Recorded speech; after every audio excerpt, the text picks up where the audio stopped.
Françaisdanslemonde.fr présente 60 secondes pratiques. Raconte-moi Paris, l'histoire des monuments historiques, racontée par Olivia Caminade. La place Vendôme. Nous voici en 1677, à l'époque du roi Louis XIV, appelé aussi le roi Soleil. Un des ministres du roi lui suggéra d'acheter l'hôtel Vendôme, mis en vente aux enchères. Cet hôtel se trouvait dans un lieu assez dégagé, qui permettait d'envisager la création d'une nouvelle place royale. Le roi acheta donc cet hôtel Vendôme, qui fut ensuite détruit. Les travaux de la place débutèrent en 1685, mais au bout de 6 ans, l'argent vint à manquer. Seule une partie des façades de la place était construite et entourait l'immense statue équestre de Louis XIV. Le roi jugea finalement ce projet trop ambitieux et trop coûteux. Il décida de faire détruire les façades existantes et de repenser cette place pour qu'elle soit plus petite et de forme octogonale, puisque les 4 coins furent coupés pour pouvoir installer des hôtels particuliers. Cette nouvelle place prit le nom de Louis le Grand, qui était aussi un des surnoms du roi Louis XIV. Il fut décidé de céder la place à la ville de Paris afin qu'elle trouve des acheteurs pour y construire leur demeure. Et ce furent des financiers qui décidèrent de s'y établir.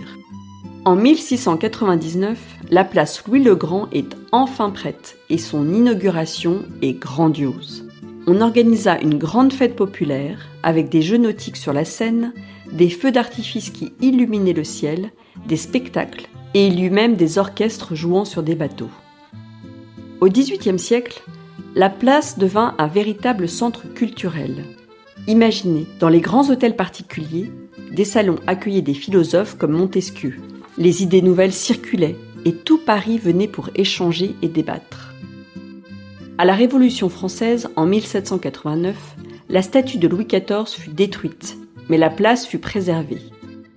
Et c'est ainsi que quelques années plus tard, le général Bonaparte décida de faire de la place Vendôme un lieu à la gloire de ses victoires, en particulier celle d'Austerlitz, une bataille qu'il avait gagnée en 1805. Il s'inspira d'une colonne romaine célèbre, la colonne Trajane. Cette nouvelle colonne, il l'a fait recouvrir avec le bronze des canons pris à ses ennemis autrichiens et russes. Tout autour de cette colonne, on peut donc voir une spirale de sculptures racontant l'histoire de la bataille d'Austerlitz. Tout en haut, Napoléon avait prévu de mettre une statue de Charlemagne. Mais comme entre-temps il était devenu empereur, il fit placer une statue de lui-même, habillé en empereur romain. Cette statue fut détruite à la chute de Napoléon Ier, mais remplacée plus tard par une copie identique. C'est elle qui se trouve aujourd'hui place Vendôme. À partir du XIXe siècle, la place Vendôme devint un lieu prisé des couturiers et des joailliers. Aujourd'hui encore, elle est le symbole du luxe parisien, avec ses boutiques de haute couture et ses bijouteries qui brillent autant que son histoire. Olivia vous propose d'autres balades dans la capitale française en podcast sur raconte-moi-paris.com.